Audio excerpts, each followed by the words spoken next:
Now the next topic is handling of prescription. Handling of prescription में क्या होता है कि कैसे फार्मासिस्ट प्रिस्क्रिप्शन को हैंडल करते हैं, यानी उसे रिसीव करने से लेके उसे डिस्पेंस तक का यहाँ पे पूरा हैंडलिंग प्रोसीजर बताया गया है। यानी सबसे पहले क्या होती है, receiving, then reading and checking होती है, then collecting and weighing the material होता है, then compounding, labeling and packaging. So first one is receiving, यानी फार्मासिस्ट क्या करता है, सबसे पहले प्रिस्क्रिप्शन लेते हैं पेशेंट से और उसे कंप्लीटली चेक करते हैं कि वो वैलिड है या नहीं है। देन उस प्रिस्क्रिप्शन को रीडिंग एंड चेकिंग, देन उस प्रिस्क्रिप्शन को केयरफुली रीड किया जाता है और डॉक्टर्स की detail, patient detail, medicine name, dose, ठीक है, इंस्ट्रक्शंस कंप्लीटली चेक की जाती हैं। Then collecting and weighing the material, जो रिक्वायर्ड इंग्रेडिएंट और मेडिसिन है उन्हें कलेक्ट किया जाता है, एक्यूरेटली वे और मेजर किया जाता है प्रिस्क्रिप्शन के accordingly. Compounding, labeling and packaging में फिर मेडिसिन प्रिपेयर्ड होती है, लेबल्ड होती है, प्रॉपर इंस्ट्रक्शन के साथ पैक्ड होती है before dispensing to the patient, then after after packaging वो पेशेंट को डिस्पेंस कर दी जाती हैं। देन हमारा आता है sources of error in prescription. अब कौन कौन से एरर होते हैं जो प्रिस्क्रिप्शन में होते हैं। अब कोई प्रिस्क्रिप्शन लिख रहे हैं तो उसमें एरर्स भी आएंगे, ठीक है। तो सबसे पहले एरर इसमें बताया गया एब्रीवेशन। एब्रीवेशन यानी कि जैसे एब्रीवेशन मैंने बताया कि लिटन वर्ड होते हैं, जैसे RX हो गया, सिग्ना हो गया, तो ये भी एक सबसे बड़ी प्रॉब्लम होती है कि जैसे इसमें एग्जांपल देखो कि जैसे ओडी का मीन्स, अब ओडी का मीन्स वंस डेली भी होता है एंड राइट आई भी होता है, ठीक है। तो इसमें डिफिकल्टी आ सकती है, अगर जैसे इसमें भी लिखते टाइम एक एक्सट्रीम केयर फार्मासिस्ट के द्वारा ध्यान देना पड़ता है, ठीक है। गैस वर्क नहीं चलता है इसमें बिल्कुल भी, okay. Then second one is name of the drug. Name of the drug, अब जैसे क्या होता है ना कि अब ये एरर क्या है, ये भी एक इम्पॉर्टेंट एरर हो गया, ठीक है। जैसे कुछ ड्रग्स का नेम जो होता है ना वो सेम होता है, या बोलने में सेम होता है, या दिखने में सेम होता है ड्रग्स का नेम। तो ऐसे में गैस वर्क बिल्कुल नहीं चलते हैं। अगर प्रॉब्लम फार्मासिस्ट को लगती है तो वो डॉक्टर से कंसल्ट करके ही मेडिसिन डिस्पेंस करेगा, वरना ऐसे डिस्पेंस नहीं करेगा। इससे पेशेंट के लिए हार्मफुल हो सकता है। जैसे एग्जांपल यहाँ पे डिजॉक्सिन और डिजिटॉक्सिन, अगर इसमें लिखने में प्रॉब्लम आ गई तो फिर हार्मफुल ही है ना। तो सेकेंड एरर ये हो गया। Third, strength of preparation. Strength of preparation देखे तो जैसे PCM 500 mg थी, है ना, लिखी 500 mg थी, पर देखते टाइम जब वो अच्छे से क्लियरली नहीं लिखी हुई थी उसकी स्ट्रेंथ, तो था लिखा डॉक्टर ने 500 mg था, ठीक है, पर उसे फार्मासिस्ट को क्लियरली विजिबल ना होने की वजह से, उस अच्छी राइटिंग में अगर ना लिखा हो, है ना, तो उसकी वजह से उसने 650 mg डिस्पेंस कर दी, तो इससे पेशेंट के लिए भी हार्मफुल होगा, ठीक है।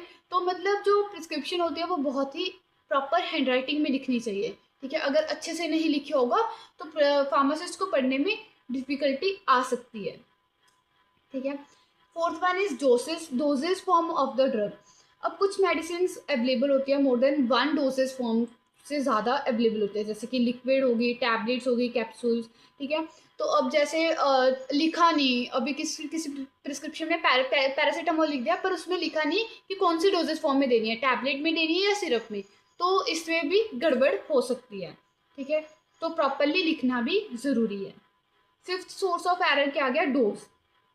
अब अगर डॉक्टर ने लिखते टाइम अब जैसे डॉक्टर ने 50 mg डोज लिखनी थी पर उसकी जगह 5 mg लिख दी, तो इससे भी डिफिकल्टी आ सकती है, ठीक है। तो फार्मासिस्ट को सबसे पहले एरर अवॉइड करने के लिए डॉक्टर से पूछना पड़ेगा। ऐसे गैस वर्क नहीं चलते हैं, अगर कोई भी प्रिस्क्रिप्शन में प्रॉब्लम आ रही है तो वो फार्मासिस्ट पहले कंसल्ट करेगा, देन ही मेडिसिन को डिस्पेंस करता है। Then sixth one is instruction for the patient. जैसे इंस्ट्रक्शन फॉर पेशेंट में जैसे ये भी एक सोर्स ऑफ एरर ही होता है कि जैसे प्रिस्क्रिप्शन में इंस्ट्रक्शन इनकम्प्लीट हो, ठीक है, प्रॉपरली ना लिखी हो, ठीक है, जैसे क्वांटिटी कितनी लेनी है वो ना लिखा हो, या रूट ऑफ एडमिनिस्ट्रेशन ना लिखा हो, ये टाइमिंग ना लिखे हो, कितने टाइमिंग भी लेनी है, ठीक है। तो ये इंस्ट्रक्शंस लिखनी प्रॉपरली ज़रूरी हैं। देन आता है 7th वन इज इनकम्पैटिबिलिटीज। इनकम्पैटिबिलिटीज हमारा एक, ये भी एक इम्पॉर्टेंट एरर ही है। सो इसमें क्या होता है ना कि जैसे कुछ ड्रग्स होगी जो, जैसे इसमें एग्जांपल है, जैसे some injectable drugs should not be mixed in the same syringe because they may react with each other. अब कुछ ड्रग्स मिक्स होकर एक दूसरे के साथ रिएक्ट कर जाती हैं, तो ये चीज़ भी नहीं होनी चाहिए। जैसे एक ही सिरिंज में दोनों इंजेक्टेबल ड्रग्स नहीं होनी चाहिए सेम सिरिंज में, क्योंकि वो एक दूसरे के साथ रिएक्ट कर सकती हैं और पेशेंट के लिए हार्मनेस क्रिएट कर सकती हैं। ओके, और प्रिवेंशन क्या आते हैं अब इसमें। अगर सोर्सेज ऑफ एरर को प्रिवेंट करना है तो सबसे पहले हैंड राइटिंग क्लियर रखनी है, प्रॉपर चेकिंग करनी है प्रिस्क्रिप्शन की, ठीक है, और स्टैंडर्ड एब्रीवेशंस यूज़ करनी है। सबसे मेन तो होता है हैंड राइटिंग ही क्लियर हो, ठीक है, और प्रॉपर चेकिंग हो और प्रॉपर इंफॉर्मेशन लिखी हो ताकि कोई भी ऐसा एरर ना आए, ठीक है। और उसे प्रॉपरली चेक करना है, जब प्रिस्क्रिप्शन लिख दी तो प्रॉपर चेक करना है कि कोई चीज़ रह तो नहीं गई, एंड उसके बाद स्टैंडर्ड एब्रीवेशंस यूज़ करनी है, ठीक है। और ये भी है कि पेशेंट के हार्मनेस के लिए कोई भी ये अवॉइड करना है कि गैस वर्क तो अवॉइड ही करना है बिल्कुल ही। अगर फार्मासिस्ट को कुछ नहीं समझ आ रहा तो वो डॉक्टर से कंसल्ट कर सकता है पहले, देन वो डिस्पेंस करे मेडिसिन। ऐसे नहीं कर सकते, गैस वर्क तो बिल्कुल नहीं चलेंगे। ओके, तो अब आते हैं इम्पॉर्टेंट क्वेश्चंस की बारी।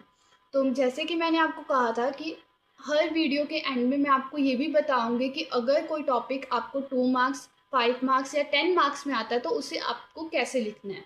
तो आज हमने बात की थी प्रिस्क्रिप्शन के बारे में।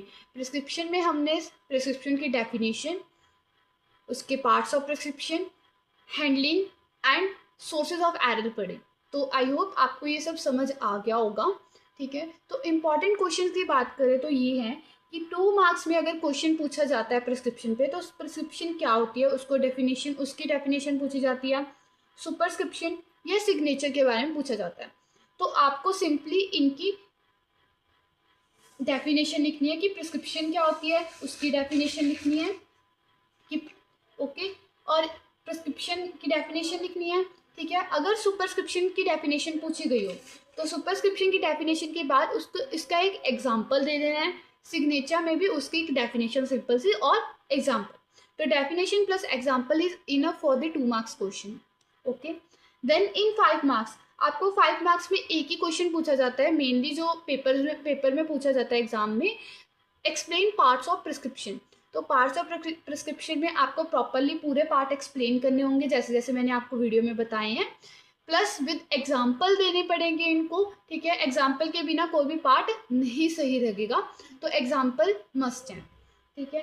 देन अगर यही क्वेश्चन सेम 10 मार्क्स में आए तो उस 10 मार्क्स में क्वेश्चन कैसे आएगा कि prescription, parts of prescription, handling and sources of error, ठीक है। तो ये पूरा आपको प्रॉपरली एक्सप्लेन करना होगा, ठीक है। 5 मार्क्स में ये क्वेश्चन भी अराइज हो सकता है, handling and sources of error का भी। तो ये भी ध्यान रखना कि कैसे लिखना है। एग्जाम्पल्स तो मस्ट हैं, एग्जाम्पल लिखोगे अच्छे नंबर मिलेंगे।